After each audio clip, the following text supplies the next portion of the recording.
What's up, guys? This is SkyTech Freak, and I've actually managed to get my hands on a very rare GPU in today's market. This is the RTX 3070 by MSI. This is the Ventus 3X OC edition. Not their flagship RTX 30 series card, but it is a 3070, and honestly, these days I'll just take whatever 3070 or 30 series card I can get. As you can see, I've got the box over here. That's got all the details about it. You can see it's the OC edition. It says 3070 here. Ray tracing, DLSS, Ventus 3X. Let's put that away. Quickly, let's go over the card. So this is a 3-fan variant. There is a 2-fan variant called the Ventus 2X. We can see that it takes two 8-pin power connectors. The back has this plate that doesn't actually go all the way. And most GPUs you'll see that where this back plate extends is where the power connectors are, but it's sort of awkwardly in the middle in this GPU. But that's okay, it's no big deal. Here we can see the MSI logo, the PCI connector, and at the back we have 3 display ports and 1 HDMI port. And the reason I'm making this video actually is because I've made this build. This was the first PC I built from scratch. It's the only one I've built from scratch actually. It was my first PC build, and I got it, or I sort of centered this entire build to be most cost effective, etc., around this GPU that I had, which is the Zotac 1660 Ti, which I didn't actually buy, but someone that upgraded their GPU handed me this Zotac 1660 Ti, and so I thought, if I saved a bunch of money, if I can build a system around that, and I've been able to, and I've been doing all my video editing and gaming on that for the time being. For a while now, it's been a few months since I actually built this. Let me just quickly go over the parts, and then the reason I'm making this video is because I want to replace that Zotac 1660 Ti with this MSI Ventus 3X 3070 OC and see what the gaming performance difference that we gain out of that is. So quickly, let's go over the main important parts, of course, of this build. It's running an Intel i10-400F CPU, which is pretty much, even with the new Ryzen CPU, is probably the best bang for buck, at least at the price that I got it, gaming CPU out there.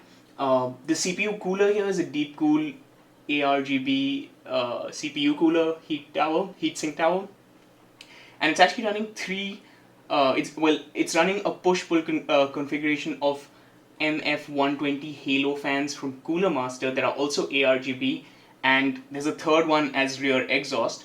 So these 3 fans are actually 120mm fans from Cooler Master, the MF120 Halo, and then if you can see the 2 fans on top and then the 2 fans in front here. So these 4 are actually Corsair AF140 Airflow series fans.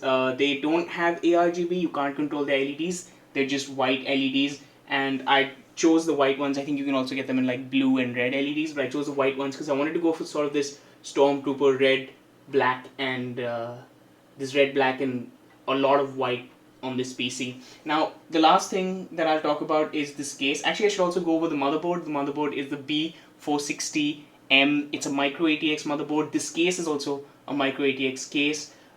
So, as you can see, that I just wanted a small system. So yeah, the micro ATX case has Wi-Fi. It's the B460M Wi-Fi with MSI. And yeah, so it's got Wi-Fi and Bluetooth built in. The RAM I'm using is actually XPG. Again, it's red RAM, so I was trying to get the theme together. This RAM is actually XPG GAMX 30. It runs at 3000 megahertz, and there's 2 sticks of 16 GB each, so there's 36 GB of RAM in the system. These sort of cable mods are actually from Sensei Mod. I have them here, and since we're going to be replacing this GPU, we'll also need this second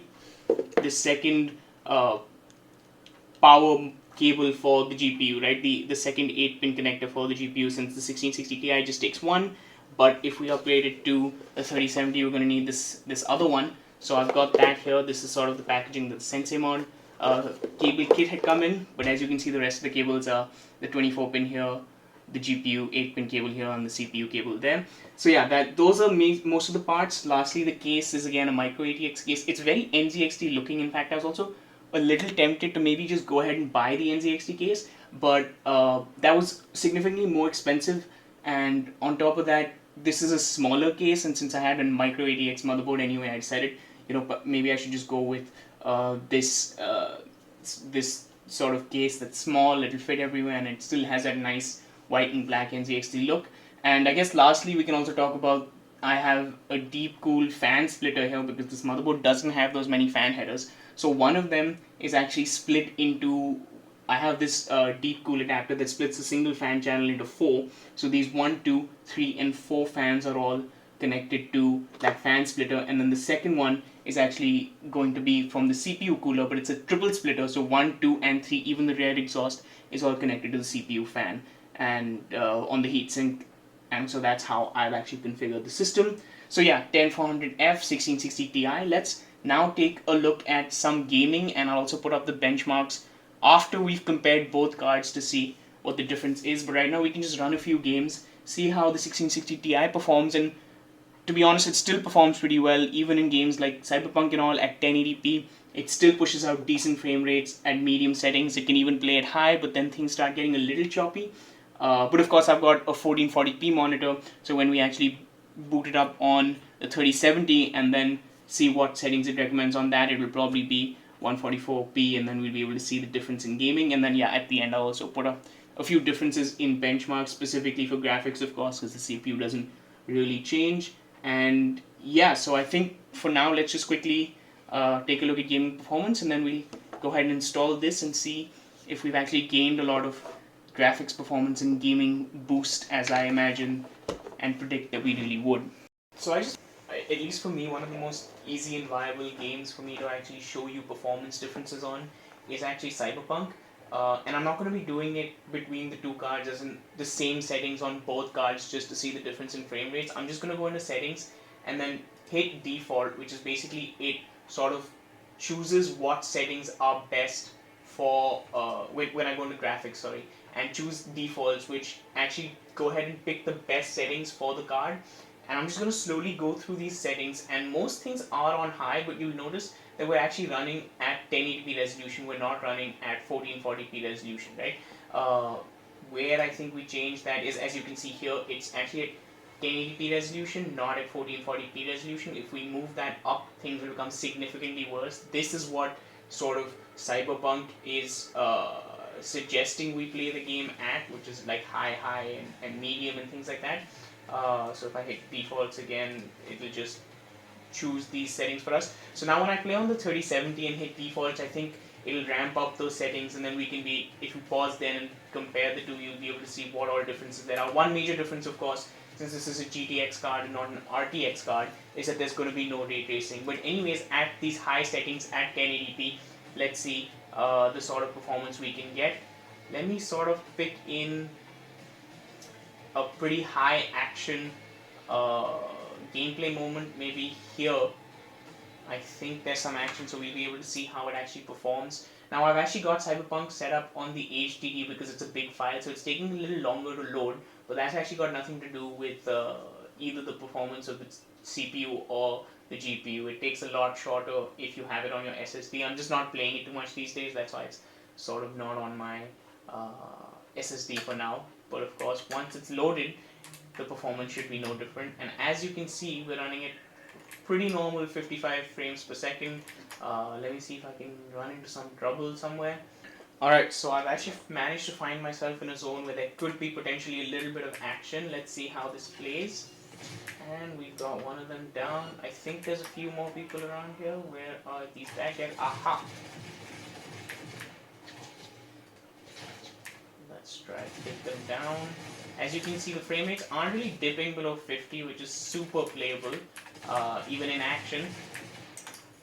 And I didn't mean to scan. How do you get out of that? Sorry.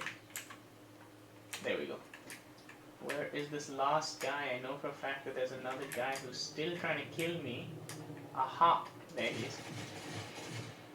And that's the end of that mission. So you can see, even in like high action places, I haven't dipped below 50. I know there weren't a lot of people here, and there are going to be much more involved scenes in Cyberpunk, but basically at 1080p at high with ray tracing off, because there is no ray tracing on with this card, you get very playable frame rates. It's extremely usable.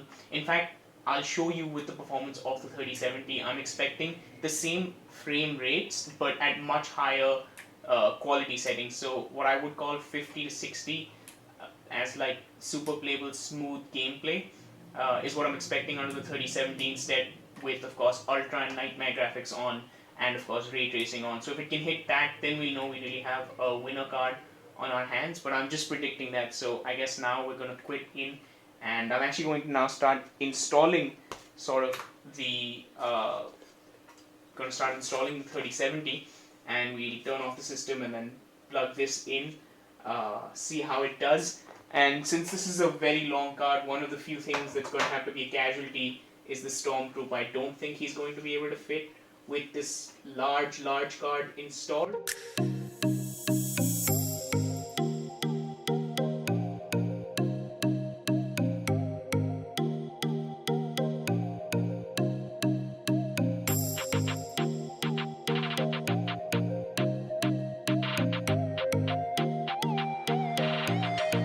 So as you can see, this is the completed build with the RTX 3070.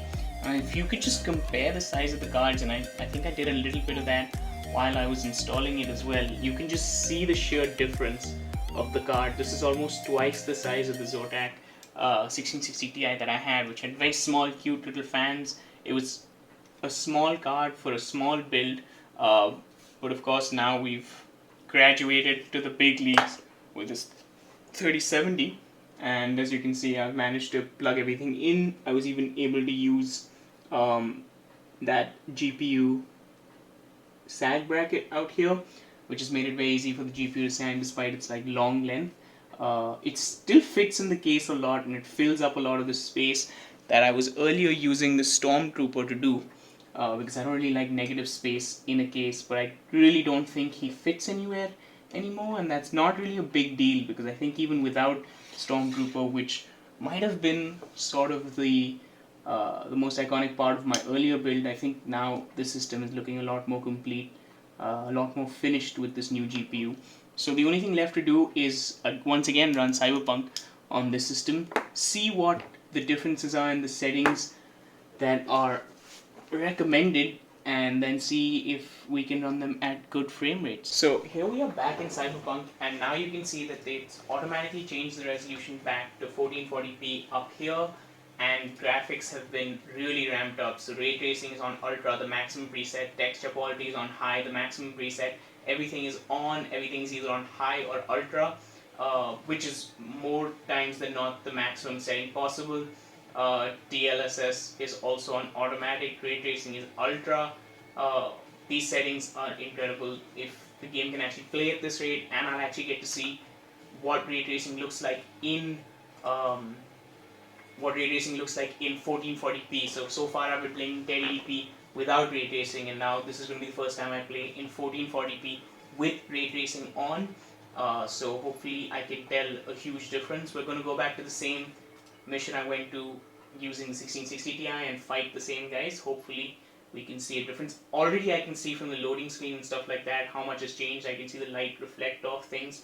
There's really that effect even in just this loading screen. Like I said, still the HDD that this game is on, so it's not going to load as fast as it could, but it's almost ready, I think, and we should really see a difference in what's going to happen. And here we are. That was just a little bit of a chug right at the start, but here we are still at the same 55 frames per second. As you can see, the ray tracing here just in this puddle of water, if we'll see that if the reflection changes on those boards, that reflection will also be mimicked here in the water. If there's any other sort of displays of ray tracing I can show you somewhere. See, these are the guys I fought with last time. Now let's see in action if it still holds up at the same sort of rate.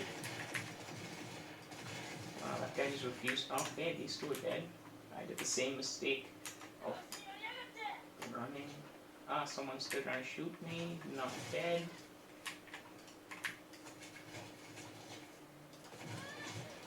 There we go. So yeah, I think this is crazy. I think the amount of performance I'm getting out of this, the frames are staying at 60 or 55. You can see the GPU is being used at close to 100%, and even the CPU is really being pushed. It's being pushed like 60-70%, with the GPU at 65 degrees Celsius and CPU at 45 degrees Celsius.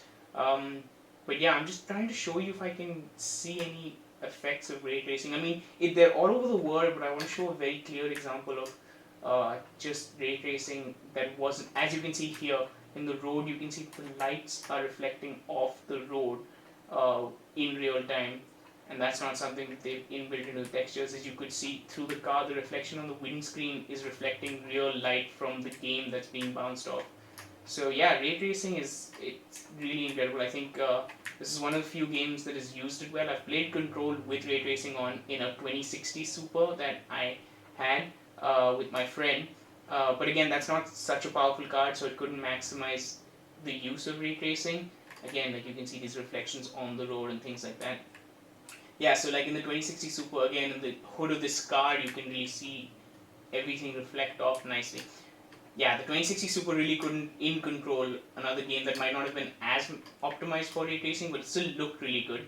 But of course, Cyberpunk is on a whole new level, especially when it plays well without any bugs, which it seems to be doing right now after this 1.2 hotfix that's been uploaded. But yeah, so sorry, I got too carried away trying to play the game and by seeing how good it looks with the new 3070. So yeah, the gameplay of what is basically the hardest game to play right now have shown enough that this has been a worthy upgrade. I'm very, very happy with how the system looks, how the system's been performing, the benchmarks of the system, especially in graphics situations and things like that. So yeah, I mean, I don't think there's much left to say. Thank you for watching the video. I hope you guys liked it. I hope you liked the show off of this new 3070. Please like and subscribe if you want to see more content like this. And I'll see you guys in the next one.